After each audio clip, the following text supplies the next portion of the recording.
Welcome everybody to another edition of TEW 2020 as it's time for Superbrawl. The number, which I'm forgetting, Superbrawl 3, see it's right there. As we're live from Freedom Hall in Louisville, Kentucky, and we're going to start off with an opening video hosted by by Eric Bischoff and Missy Hyde to get them on the show, but going over the big matches, Cactus Jack versus Vader in a rematch for the WCW Heavyweight title, Sting versus Bulldog for the World Heavyweight Championship, and of course, DiBiase showing up for a fight with Dusty Rhodes. This gets to 70, and note that I said a fight with Dusty Rhodes, not a match with Dusty Rhodes. We go to our opening match. And then about that great good heat and decent wrestling, Scorpio and Simmons defeats Scotty Flamingo and Vinny Vegas in 13:30 when Too Cold Scorpio pins Scotty Flamingo with a Scorpio Splash. Scorpio and Simmons makes defense number 2 of the World Tag Team titles. Let's get to 69. So, solid back and forth match, but at the end of the day, Scorpio and Simmons are indeed much better wrestlers. Simmons hits a big old power slam on Flamingo. Scorpio goes up top, hits the 450, 1, 2, 3, and they can retain the tag titles. Simmons gets a 70, Scorpio gets a 61, Vinny Vegas gets a 56, Scotty Flamingo gets a 53. Solid stuff.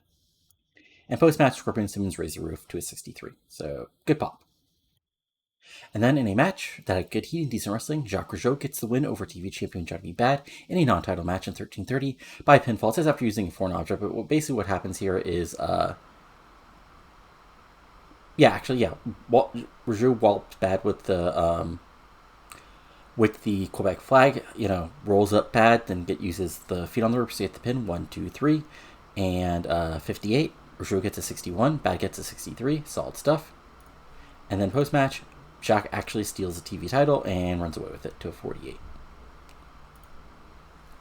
Then in a bout of good Indies wrestling, Rockin' Country make their return and defeat Eden and Benoit in 12:28 when Brad Armstrong pinned Bobby Eaton with the side Russian leg sweep. Sorry, Bobby, that I'm pinning you after you unfortunately passed away in real life. But what can you do? This gets a 67. Bobby Eaton gets a 65. Benoit gets a 76 because he's getting really over. Jenny gets a 59. And Brad Armstrong gets a 56. And yeah, Armstrong's still a little injured, but he still did fight in the ring. And good win for Rockin' Country as they celebrate to a 48. And yeah, with Rockin' Country being injured then coming back, I had to give him the big win over Eden and Benoit. Even though Eden and Benoit are more over and probably, I don't think they have a brighter future, but they have a different future here in World Championship Wrestling.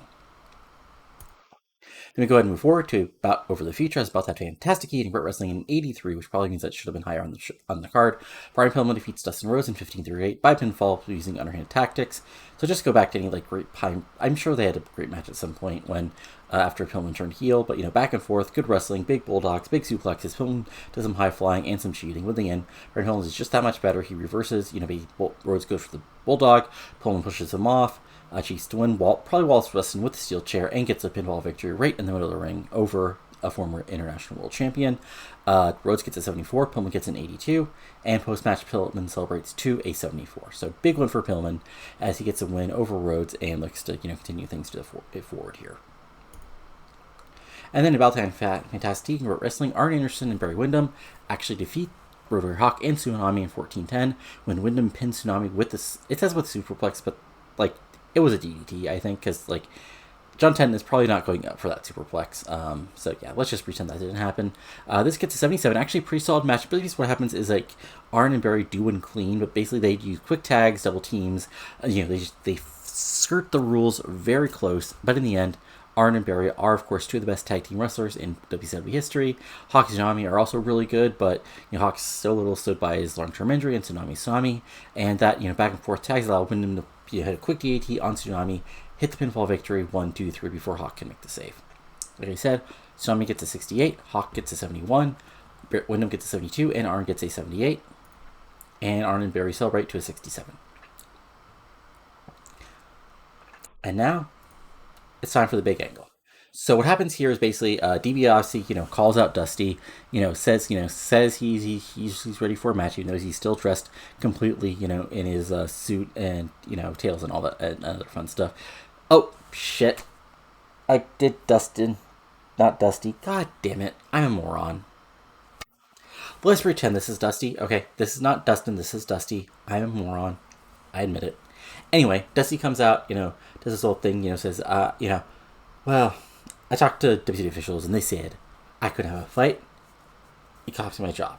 And usually I would do that. I would whoop your butt all over this arena, DiBiase, but you're not worth it. Not being able to in front of these fans is not worth it. Because I'd be happy to get funky like a monkey with you, but this old man, he's a little big. He's a little, but his belly's too big to go in that war with you. But just know, DiBiase, someone's going to get you one way or the other. Or in fact, they might get you right now. And out comes Flair under the ring, like still actually dressed in like sort of like his street clothes, whatever street clothes Ric Flair has, and he just walloped Flair, DiBiase from behind, just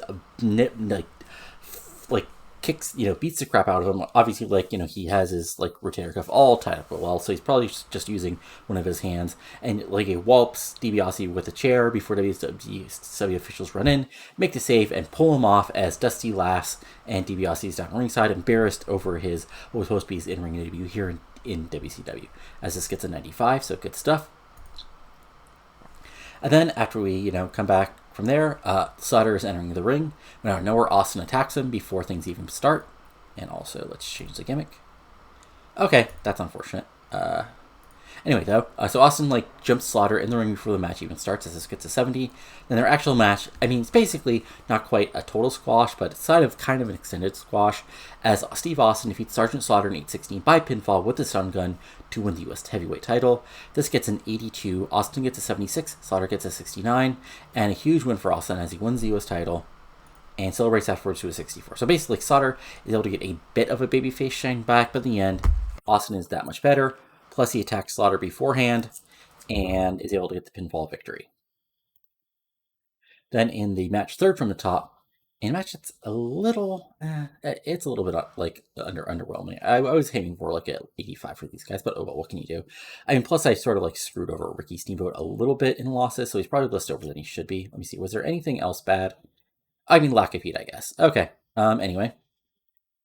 In about that fantastic heat and great wrestling, Rick Rude defeats Ricky Steamboat in 21:53 by pinfall through waking. Clean victory for Rude, and that's actually pretty important. But again, find any of their great matches from this era of WCW. Rude fights underneath, Rick Steamboat hits the chops and the flying crossbody, but Rick Rude is just that much better, and he's able to hit the Rude Awakening, get the pinfall victory right in the middle of the ring with nowhere to go. 77, Rude Steamboat gets 78, and post-match, Rude celebrating with Martel gets a 71. And now it's on to the big two main events for the International World and WCW Heavyweight Championship. So first off, in the first match, Sting defeats the British Bulldog in 15:28 by pinfall with a surprise cradle, as Sting wins the International World title. This gets an 82, so this is just a pure power match, probably a slightly worse version of the Sting Vader matches of this time period. Big suplexes from both guys. I'm sure Bulldog hits his huge vertical suplex on Sting. Sting fights back. Sting probably can't. Bulldog probably goes for the gorilla press on Sting, but Sting fights back, and Sting actually maybe hits it on him if he can. Sting hits a Stinger Splash, but Bulldog fights back. And the actual finish is Bulldog is going for the running power slam, and he's aiming towards turnbuckle that has been taken off at some point by him. But Sting slides out, pushes him into it. Bulldog is hoisted by his own petard and hits his turnbuckle. Sting rolls him up in a cradle. 1, 2, 3 to win the title, as this gets an 82, and post-match celebrating Sting gets a 74. And now it's main event time. Magic gets an 80. Okay, could have been a little better, unfortunately. Anyway, an exceptional match, Cactus Jack defeats Big Man Vader in 14:03 by pinfall with the double RDT to retain the WCW Heavyweight Championship. Cactus Jack gets a 77, Vader gets an 86. And again, just any look back at any great Cactus Jack Vader match. But, Vader even goes for the power bomb on the concrete floor, but Cactus Jack actually, if he can, backdrops him out of it, hits the big elbow on Vader from the turnbuckle onto the floor, and eventually, Vader actually fights back and is able to go for the big Vader splash in the corner, but Cactus Jack gets out of it, and is able to double RDT and get the 1, 2, 3 pinfall victory. Vader basically kicks out of it right after 3 as he would, but Cactus Jack is still, impressively, your World Heavyweight Champion. Then post-match, Cactus Jack celebrating, when afterwards, Rick Rude comes in and just wipes out Jack. He just absolutely wipes out Jack from behind with a clothesline, picks him up, Rude Awakening, does a hip swivel over the fallen world champion, and poised at the title belt as the show ends. Looks like we got a new feud. Show itself gets an 82, which is about actually what I expected. So let's see here. Best show. Okay, so... Hey, Pillman! Guess what? We'll give we'll give Bulldog some credit. And who else was actually, what else was better than I thought?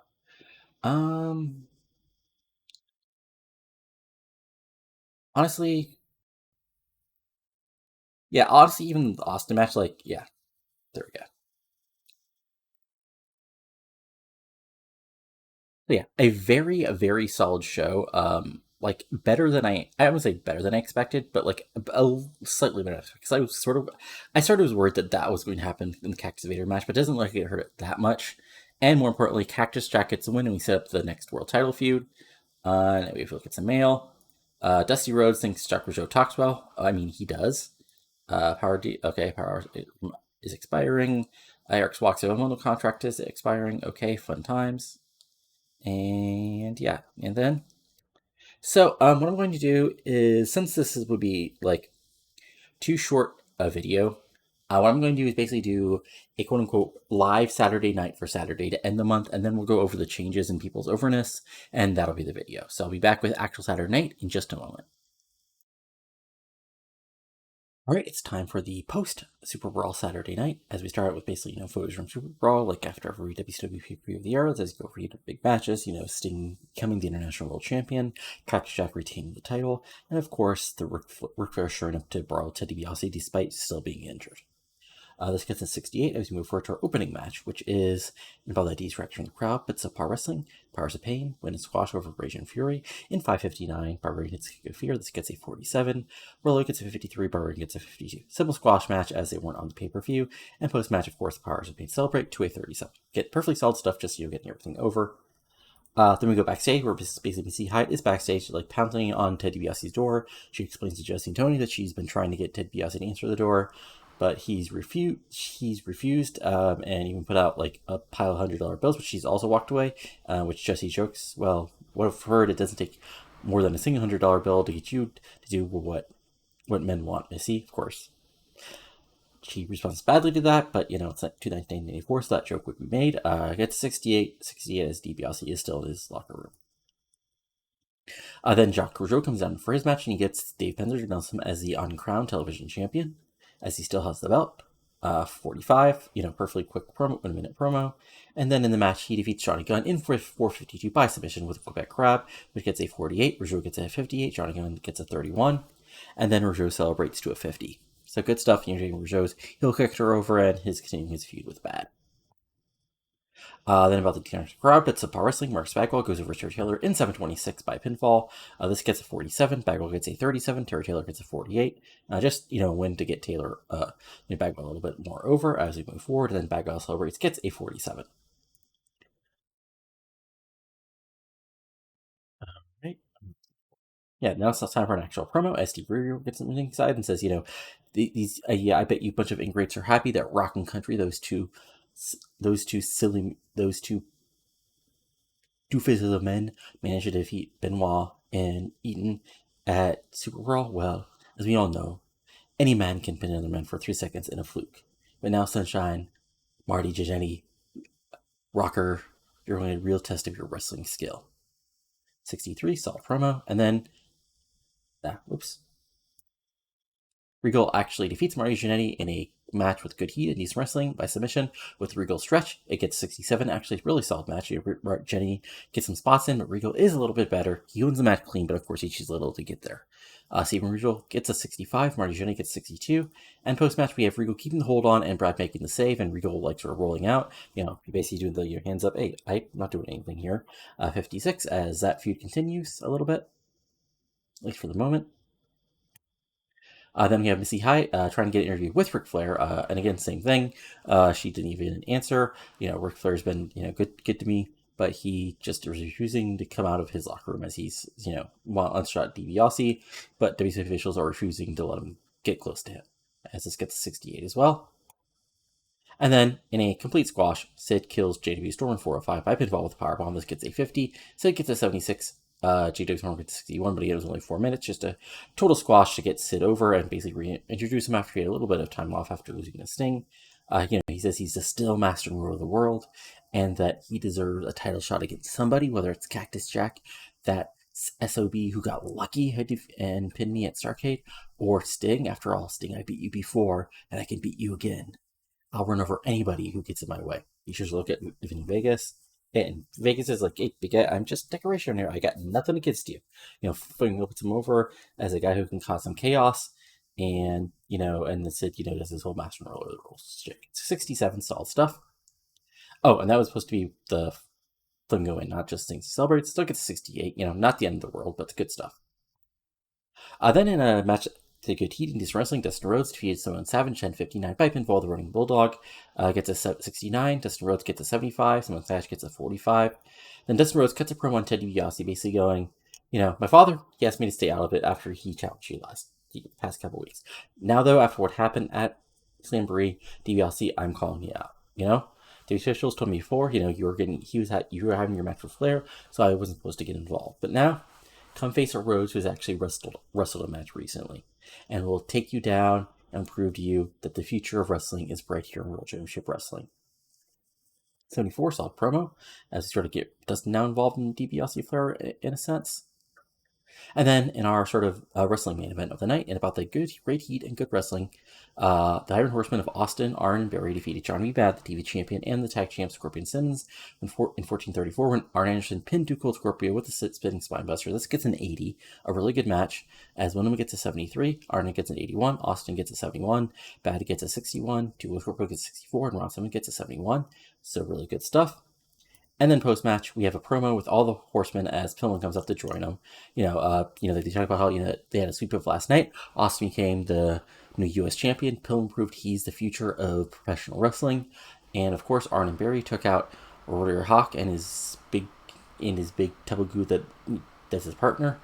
And then the Iron Horsemen were stronger than ever. It doesn't matter who gets in our way. We'll prove we are professional wrestling here in World Championship Wrestling. And Arn says, what you just saw last night, what you just saw there in the ring was me and Barry and Austin proving our dominance and superiority. But more important, what you just saw was me staking claim for me and Barry to take on the tag champions. It's been a while since either me or Barry have had tag gold around the waist, and it's time we fix that soon. And then after the next Baron Pillman does this crazy laugh, says, last night, Dustin Rhodes, you failed like I knew you were going to fail. Because I'm the future World Championship Wrestling. And now, it's the future is now. So, Stinger, you beat me at Starrcade. And I'll admit that. But, I'm a stronger man now. So, Sting, you got that fancy new title.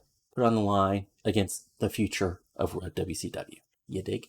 77, solid stuff, good promo stuff. As we move forward to sort of the ending promo, which is Rick Rude getting 85, awesome.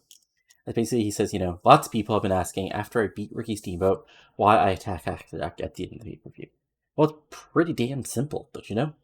I've been sick and disgusted that a man like that was representing World Championship Wrestling as our champion. You think when Ted Turner turns on Saturday night and he and Jane sit down and try to watch some good wrestling, that they're happy that a man who looks like a bum on the street is the champion? WCW could have had someone who looks like this, as he does his swivel, but instead, they have somebody who looks like Cactus Jack. But you see, WCW made a mistake. See, Vader tried, but you can't out-tough a crazy man. Sid tried, but you need to have a working pair of brain cells, because, Cactus, he's crazy, but he's crazy like a fox. So, you need the wrestling skill to wrestle men like Masahiro Chono or Ricky Steamboat in one. So, give me the title shot that I deserved, and I've proven I've deserved, especially after Superbrawl, and WCW will be ravishing once again. 85, actually, pretty solid promo, and 78, so good show. Especially since it was basically like a post pay-per-view show that was just like lots of squash matches and, basically set up. So the next pay-per-view is Spring Stampede, by the way, so that's in about 2 months.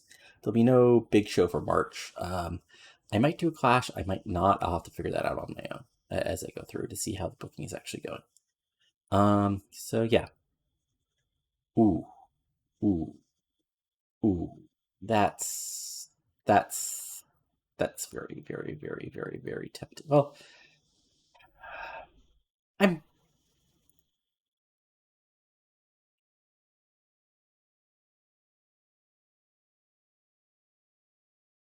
I mean, okay, let's do it. 3 years,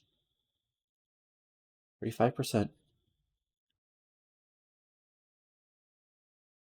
and then 8 shows.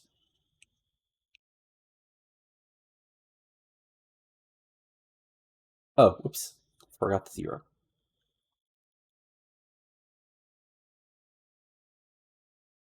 There we go. Okay, and I'll be back in just a second with the end of the month stuff. So there we go. Be back with you in just a moment. Then I'll go over the roster, see some various finishing stuff, and be just a moment.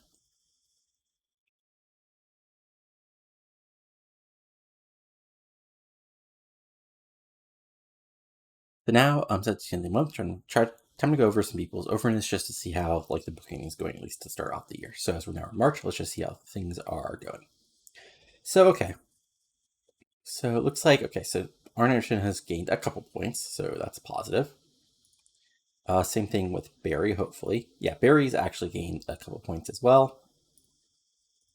Has Vader been hurt a bit? Let's see here. Vader. Okay, he's dropped a couple points, as I sort of expect. Pillman. Pillman's actually gained a couple points as well, so that's good. Cactus Jack is. Ooh, Jack, yeah. Jack might have hit his pop cap, unfortunately. So yeah. Dustin, let's see here. Dustin is gaining as well. Nature Boy. Ric Flair has gained a couple points in some places. Not like he's gained 5 points in New England, 3 points in Southwest, but so nothing too exciting quite yet. Rick Rude. Let's see here. Rude. Okay, Rude's big win has gained a couple points as well. Like nothing huge yet. Sid. Okay, Sid has dropped a little thanks to losing Starcade and not really doing much since then. Austin, back out. Austin, even with his poor new gimmick, is gained a couple points. Sting, after doing some drops, has rebuilt some of his momentum. He's not quite super over like he was in the summer, but hopefully we'll get him there soon. And of course, DiBiase. DiBiase is over in the places we need him to be over, and he's actually gotten a little more over in some places as well, so that's positive. And Bulldog, let's see here. Did the loss hurt him? Not really. Like, yeah, he's still solidly over. And since he's going to be around for the next couple of years, good thing I actually am keeping him over. Star-wise, Benoit is actually gotten way over, but that's, like, honestly, that's a lot to the fact that he's in New Japan. New Japan actually has has US TV, so that's helping more than I am, to be honest. Steamboat, let's see, how much have I killed Steamboat's popularity? I mean, actually, not that much, since I did the real big jobs at Havoc and Starcade.